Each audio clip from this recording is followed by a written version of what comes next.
যে স্বামী যদি স্ত্রীর সাথে মিলন করতে চায়, স্ত্রী যদি রাজি না হয়, স্বামী যদি জোর করে এই কাজ করে, তাহলে স্ত্রী তার পরের দিন যদি মামলা দেয়, তাহলে ধর্ষণ মামলা হবে, প্রমাণ হলে স্বামীর ফাঁসি। আমি আপনার কথা মেনে নিলাম ভাই, স্বামী জোর করে আপনাকে সংসার করতে চায়, আপনি রাজি না, আপনি ধর্ষণ মামলা দিলেন। আমার প্রশ্ন হচ্ছে, ফাঁসি দেওয়ার জন্য সাক্ষী লাগবে না? কথা বলছেন এখানে? এখন ওই জায়গায় কেউ কি ছিল যারা সাক্ষী দেওয়ার মতো? অথবা ওখানে সিসি ক্যামেরা দিয়ে রাখা লাগবে, অথবা ইউটিউবারদের পাঠিয়ে দেওয়া লাগবে। দেখ, তা আপনি এদেরকে পাঠালে হবে? আমার এই জন্য একটা একটা করে যখন পড়লাম, আমার মনে হচ্ছিল এগুলো মেয়াদ উত্তীর্ণ গাঁজা খেয়েছি।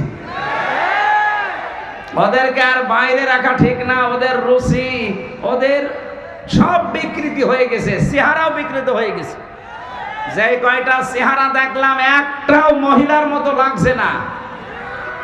এখানে যারা পুরুষ মানুষ আছে, আমরা ঘোষণা দেব কি, পুরুষ ভাইরা পুরুষ প্যান্ডেলে চলে আসেন, মেয়েরা মহিলা প্যান্ডেলে চলে যান। আর যারা মহিলা না, পুরুষ না, ওদের কোন প্যান্ডেলে পাঠাবো?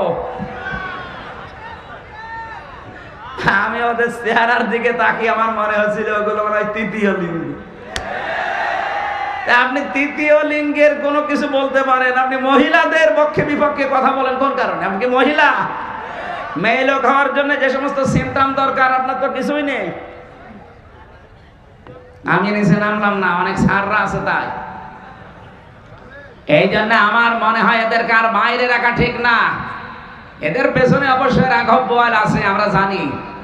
পৃথিবীর কোন রাঘব বোয়ালে কাজ হবে না। এদেশে 92% মুসলমান যতদিন আমরা আছি।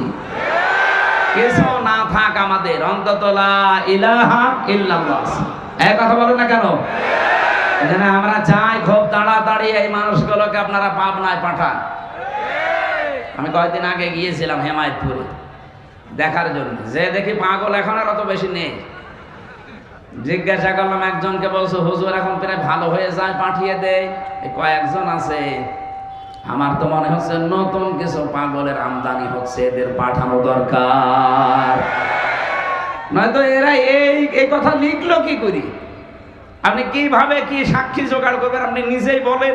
এটা পাগলের মাথায় তো এই চিন্তা আসা ঠিক না। দ্বিতীয় নম্বরে তারা লিখেছে, দেহ আমার, সিদ্ধান্ত আমার। এটা কোরআনে কারিমের পুরা বিরোধী। আল্লাহ পাক বলেন, আলাহুল খালক ওয়াল আমর তাবারাকাল্লাহু রাব্বুল আলামিন। সৃষ্টি যার, সিদ্ধান্ত তার। কথা বলেন না কেন? আপনি কোন সাহসে বললেন যে দেহ আমার, সিদ্ধান্ত আমার? এ দেহ আপনার কে বলেছে? আমি এখন 33 বছর বয়সে আছি, 34 বছর বয়স আগে বলেন তো আমার অস্তিত্ব ছিল? আমির হামজা না, আমার মা বাবার তো বিয়েও হয়নি 35 বছর আগে। তার মানে উল্লেখ করার মতো আমি আর কিছু ছিলাম না। হামজা তো দূরের কথা, আমাকে পর্যন্ত নিয়ে এসে বসিয়েছেন যিনি, তিনি কে? নেই থেকে হামজা পর্যন্ত যিনি বানিয়েছে, আস্তে আস্তে করে তার নাম আরবিতে বলা হয় রব।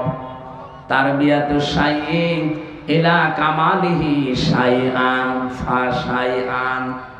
নেই থেকে তারবিয়াতের মাধ্যমে একটার পরে একটা সিস্টেম পাল্টিয়ে যিনি